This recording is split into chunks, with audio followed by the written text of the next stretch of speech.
안녕하세요. 오늘 날씨 진짜 좋네요. 네, 그러게요. 어디 바람 쐬러 가고 싶은 날씨인데. 맞아요. 하지만 저희는 오늘도 여러분과 함께 흥미로운 이야기 속으로 한번 깊이 들어가 보려고 합니다. 좋습니다. 오늘은 얼마 전에 끝난 비트코인 서울 2025 컨퍼런스 얘기를 좀 해볼까 하는데요. 네. 특히 그 마지막 세션이 기억에 남아요. 비트코인 한국에서는 무엇이 시작되고 있나? 제목부터 딱 와닿았죠. 맞습니다. 혹시 현장에 못 가셨거나 그날 얘기 다시 듣고 싶다 하시는 분들께는 딱 좋은 시간이 될 것 같아요. 네. 그래서 저희가 준비했습니다. 그 세션에서 나온 이야기들을 좀 더 자세히 풀어보려고요. 그리고 혹시 그 세션 관련 리포트 같은 거 미리 읽어보시면 오늘 저희 얘기가 더 쏙쏙 들어오실 거래요. 좋은 팁이네요. 자, 그럼 한국 비트코인 시장의 현재 그리고 미래에 대한 생생한 목소리들 한번 들어볼까? 네. 이 세션에는 정말 한국 비트코인 생태계를 맨 앞에서 이끌고 계신 분들이 나오셨어요. 그렇죠. 딱 1년 전이랑 비교해도 비트코인을 보는 시각이나 사업 모델이 훨씬 구체화됐다는 느낌. 맞아요. 실제 필드에서 뛰는 분들의 경험담이라 더 현실감 있었고요. 네. 먼저 그 해피블록 김규윤 대표님 이야기부터 해볼까요? 네. 기업이나 기관들이 비트코인에 투자하기 쉽게 펀드 같은 금융상품을 만들려고 하시는 분이죠. 네, 맞아요. 올해 초에 라이센스, 그 가상자산 사업자 바스프 자격도 취득하셨다고 하더라고요. 와, 그럼 이제 정말 본격적으로 시작하시는 거네요? 그렇죠. 근데 여정이 어려움은 많다고 하세요. 특히 전통 금융권분들 설득하는 거요. 이 비트코인 사업 구조나 현금 흐름, 또 기술적인 위험성 같은 걸 설명하고 이해시키는 게 쉽지 않다고. 하긴 익숙하지 않은 분야니까요. 네. 게다가 한국에는 아직 채굴 인프라나 기관 대상 펀드 같은 기반이 좀 부족하고 대부분 거래소 중심이잖아요. 그리고 그 김치 프리미엄 문제도 여전하고요. 이런 것들이 다 사업을 어렵게 만드는 요인이라고 지적하셨어요. 그렇군요. 또 다른 분은 비트코인을 아예 저축의 기술로 보시던데요. 업루트 컴퍼니 이장호 대표님. 네. 매일 꾸준히 비트코인을 사 모으는 그 적립식 투자 솔루션이죠. 네. 벌써 사용자가 10,000명이 넘었다고 해서 좀 놀랐어요. 저도요. 이 대표님은 그 알트코인 변동성이 너무 크니까 길게 보고 비트코인을 모으는 게 중요하다고 보신 거죠. 근데 개인이 매일 꾸준히 하기는 어려우니까. 그렇죠. 귀찮기도 하고 타이밍 보게 되고. 맞아요. 그래서 아예 자동화 서비스를 만드신 거고 그리고 또 특이했던 게 중앙아시아에서 수력 발전으로 친환경 채굴 사업까지 하신다는 거. 와, 그건 정말 대단하네요. 국내를 넘어서. 네, 한국 시장의 한계를 좀 넘어서 해외에서 기회를 찾으시는 모습이었죠. 마지막으로 스매시파이 백훈종 대표님. 이분은 셀프 커스터디를 엄청 강조하셨어요. 네, 개인이 직접 자산을 관리하는 거요. 거래소 같은 데 맡기지 않고요. 맞아요. 근데 이게 사실 말이 쉽지 초보자한테는 너무 어렵잖아요. 시드그문이 뭐니. 그렇죠. 바로 그 지점을 파고드신 거예요. 셀프 커스터디가 제일 좋긴 한데 현실적으로 어려우니까 일단 아주 쓰기 쉬운 지갑을 만들어서 경험을 시켜주자. 문턱을 낮추는 거군요. 네, 그런 쉬운 지갑 경험이 나중에는 더 안전한 콜드월렛 같은 걸로 넘어가는 다리가 될 수 있다는 생각? 복잡한 복구구문 관리 부담 같은 걸 줄여주려는 시도도 하고 계시고요. 유튜브 채널도 운영하시면서 쉽게 설명해 주시더라고요. 들어보면 세 분 다 정말 다른 방식으로 열심히 하고 계신데 근데 있잖아요. 공통적으로 다들 한국에서 사업하기 힘들다고 하셨어요. 특히 규제. 그 얘기가 빠질 수 없죠. 정말 공통적인 어려움이었어요. 기관 대상 비즈니스는 금융당국의 보수적인 시각, 또 명확한 규정이 없어서 힘들고 네. 그리고 법정화폐, 그러니까 원화 연동 서비스는 사실상 몇몇 대형 거래소 빼고는 거의 불가능하잖아요, 지금. 맞아요. 그게 큰 문제죠. 또 라이트닝 지갑 같은 새로운 서비스는 이게 BASP, 그러니까 가상자산 사업자 등록 대상인지 아닌지조차 애매해서 시작을 망설이게 된다는 거죠. 규제 불확실성이 너무 커요. 아까 그 제주도 남는 풍력 에너지로 채굴하는 아이디어도 나왔는데 지금 전력 거래 구조 때문에 못한다는 얘기 듣고 좀 허탈하더라고요. 네, 그게 딱 현실을 보여주는 거죠. 기업 간 전력 직접 거래 B2B가 안 되니까 남는 친환경 에너지로 효율 높일 수 있는데도 그냥 버려지는 거잖아요, 시스템 때문에. 안타깝네요, 정말. 네, 그러면서 좀 쓴소리도 나왔는데 한국 정책 결정자들이 자꾸 새로운 기술을 옳다 그르다 이렇게만 보려고 한다는 거예요. 미국처럼 일단 가능성을 보고 좀 열어주고 시도하게 하는 문화가 아쉽다는 거죠. 일리 있는 지적이네요. 그래도 이런 어려움 속에서도 앞으로 한 1, 2년 안에는 좀 변화가 보일 거라는 기대도 있었어요. 네, 그런 희망적인 이야기도 나왔습니다. 특히 개인 투자자들 인식이 많이 바뀔 거라는 예측이 있었어요. 다른 투자처에서 좀 실망한 사람들이 비트코인의 가치를 다시 보게 될 수 있다는 거죠. 아, 그럴 수 있겠네요. 다만 문제는 정책 변화 속도가 과연 이걸 따라갈 수 있을까 하는 우려도 같이 나왔고요. 산업 쪽에서는 그 재생에너지랑 연결된 채굴 사업이 좀 주목받을 수 있지 않겠냐. 에너지 효율성 측면에서요? 그렇죠. 채굴이 에너지를 그냥 낭비하는 게 아니라 오히려 에너지 효율을 높이는 데 기여할 수 있다는 점이 부각되면 규제 당국 시각도 좀 바뀔 수 있지 않을까 하는 기대죠.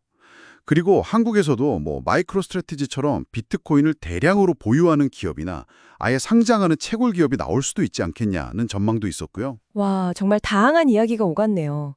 결국 이 세션은 한국에서 비트코인이 그냥 투기의 대상이 아니라 어엿한 산업으로 자리 잡기 위해서 얼마나 많은 분들이 치열하게 고민하고 또 부딪히고 있는지를 생생하게 보여준 자리 같아요. 맞습니다.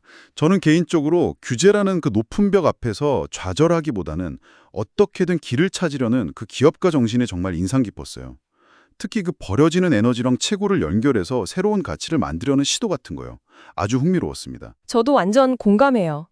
그리고 뭐랄까, 결국은 비트코인이라는 말처럼 이런저런 부침을 겪으면서도 결국 비트코인 본연의 가치에 주목하는 사람들이 점점 늘고 있다는 그런 흐름이 느껴져서 의미가 깊었던 것 같습니다. 자, 이 이야기를 들으신 여러분은 어떻게 생각하시나요?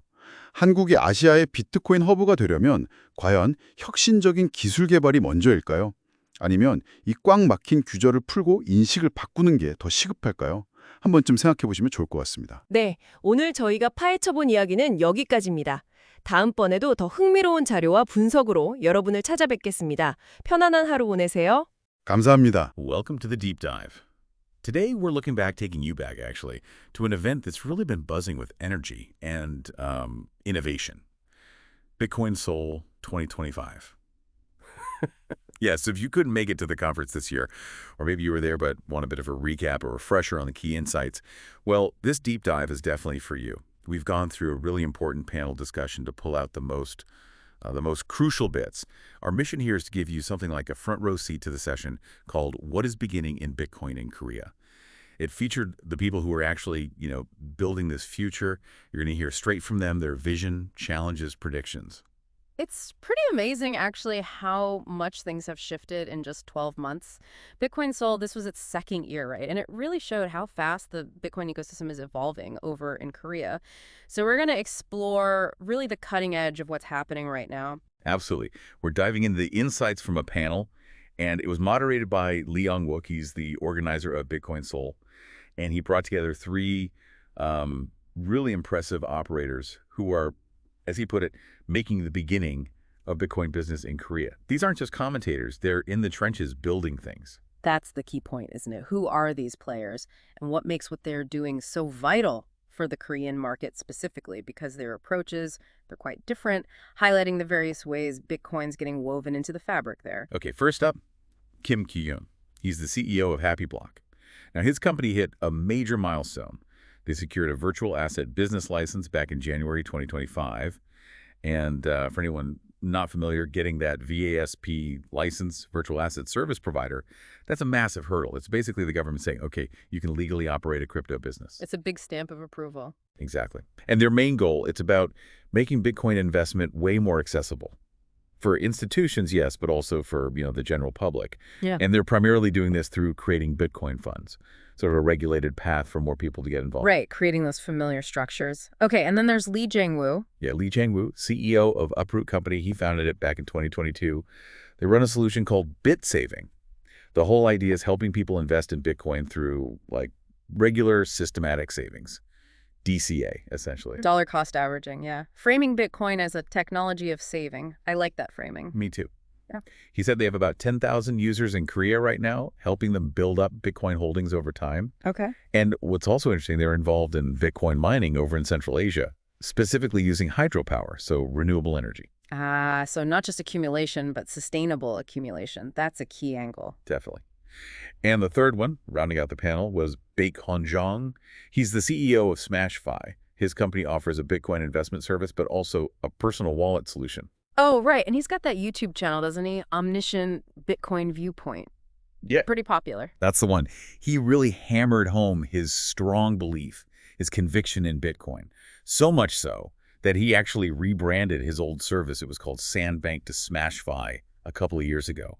The key reason: to focus squarely on individual control over assets, that self-sovereignty piece. You can really hear the conviction there. So these three, they're not just watching things happen. They are actively writing the story for Bitcoin in Korea. Each one has a distinct approach, integrating Bitcoin into finance, into industry. It really gives you a sense of the different paths forward. Okay, so we've met the builders. Now, this is where it gets really interesting. They're not just building in a vacuum. They're facing some pretty unique challenges specific to the Korean market, and they're tackling them head on. We heard them talk quite openly, actually, about the biggest hurdles they run into. Yeah, and one theme that kept coming up was just how hard it is to bridge that gap. The gap between Bitcoin's totally new way of working, its decentralized nature, and how traditional finance thinks and operates. It's more than just tech. It's almost a philosophical clash. Kim Kyu-yoon from Happy Block really put a spotlight on this. He talked about how tough it's been explaining things like Bitcoin's cash flow model, or the risks, even theoretical ones like quantum computing, potentially breaking private keys someday to the old guard financial institutions. You can imagine those conversations, trying to quantify risk for something fundamentally different. Right. And he also brought up Bitcoin being seen as an all-imported product in Korea. This causes ongoing problems, like the famous kimchi premium. Ah, yes, the premium, where Bitcoin trades higher locally than on global markets. Exactly.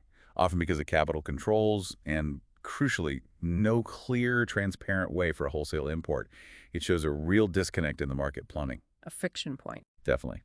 So his immediate goal, he said, is setting up those Bitcoin funds we talked about. The idea is to create more internal circulation within Korea's ecosystem, hopefully reducing that reliance on messy import dynamics. That kimchi premium point, it really does highlight a major inefficiency, doesn't it? It makes Bitcoin potentially less appealing for big institutions, maybe even retail investors who just want a fair price. So how do you convince these established, often risk-averse players about something so new, especially when it comes with these, local market quirks? It really just shows the scale of the education needed and building trust. And then Lee Jangwoo from Uproot, he shared something critical from his experience. He's seen it happen again and again.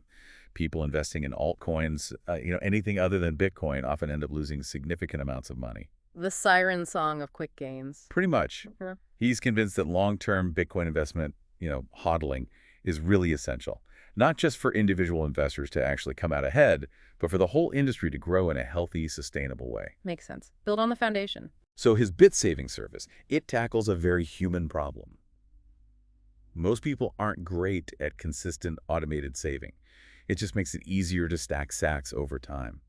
And it's not just a Korean thing. He mentioned they're expanding bit saving into South America, Peru specifically, and also Vietnam. Shows the need is universal.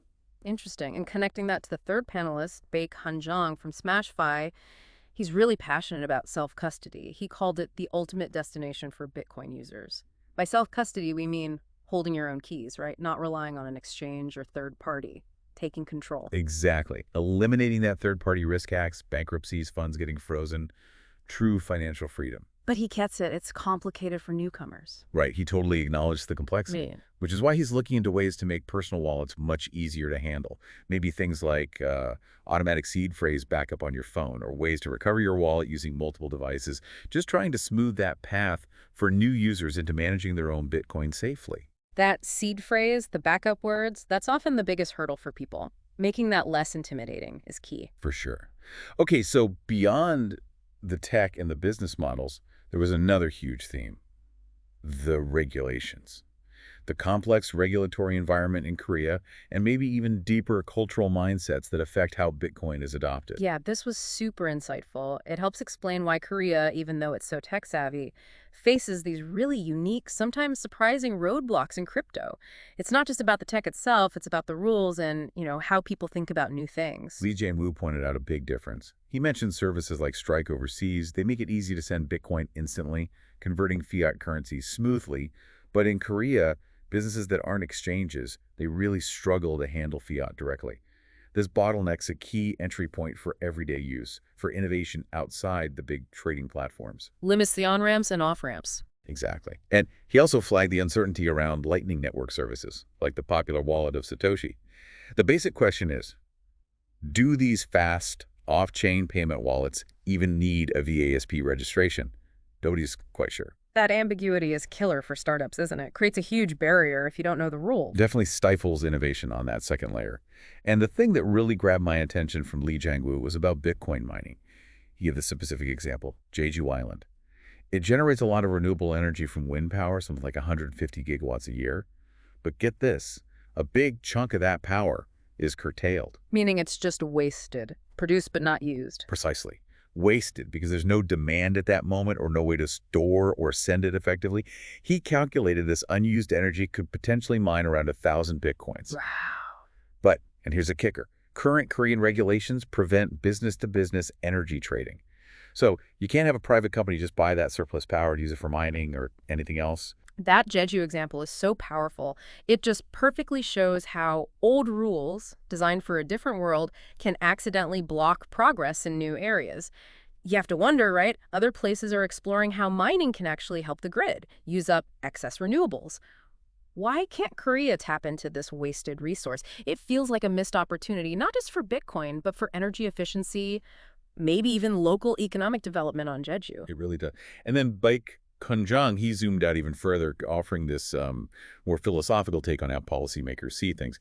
He suggested Korea often focuses on truth, what's fundamentally right or wrong, almost morally. This often leads to a don't do it kind of prohibitory stance with new tech like Bitcoin. A cautious approach. Very cautious. And he contrasted that with what he saw as the U.S. approach, which he describes as focusing more on beauty, meaning if something looks promising, innovative, you embrace it first, figure out the rules later, regulate retrospectively. Interesting distinction, truth versus beauty. Yeah. And he argued this difference, maybe a cultural thing, has held back real financial innovation in Korea. He pointed out there are relatively few genuine fintech successes compared to the hundreds in the U.S. His plea to the regulators was basically, look at the inherent value. Look at the global trend with Bitcoin before you clamp down with potentially stifling rules. It really makes you think about how culture shapes policy. Okay, so we've heard about the builders, the challenges, the regulations. What's the outlook? What does the future hold?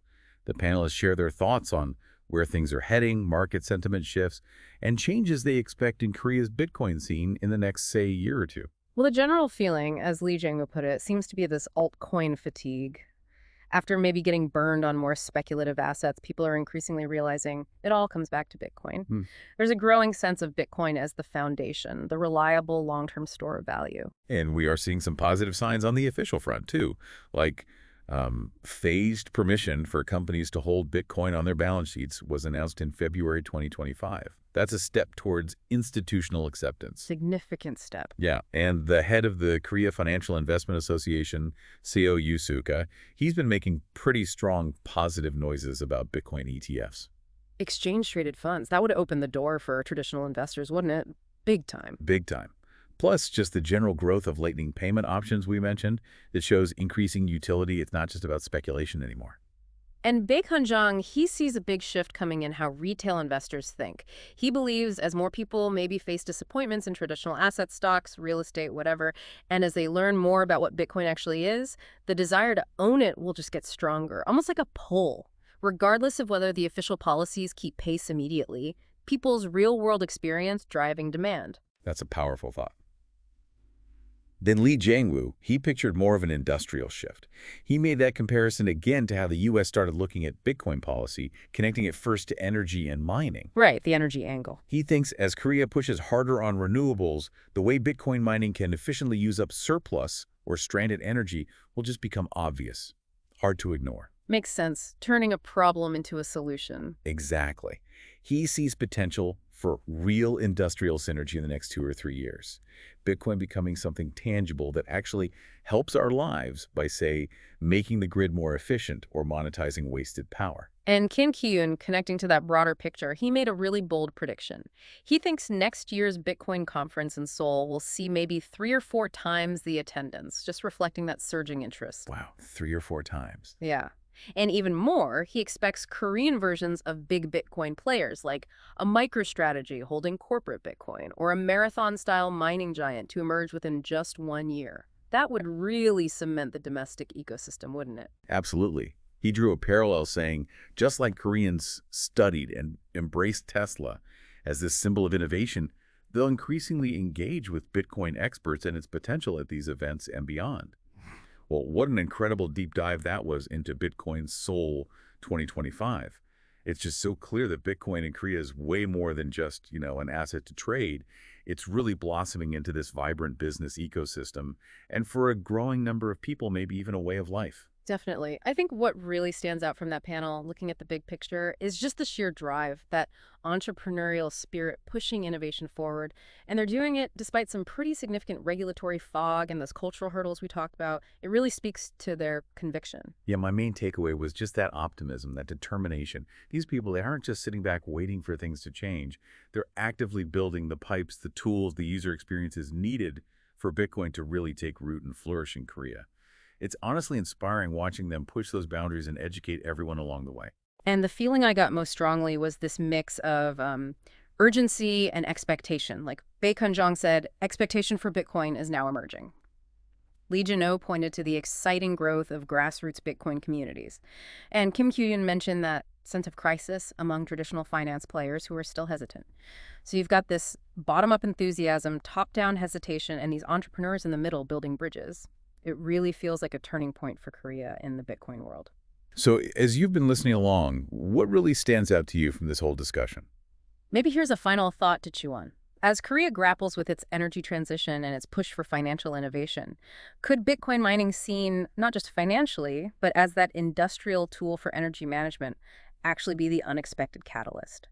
Could that be the thing that helps turn the nation into a real leader, maybe even the Bitcoin hub in Asia? We certainly hope this deep dive gave you a valuable shortcut to understanding the really exciting and, complex developments happening in Korea's Bitcoin scene right now. Join us next time on The Deep Dive.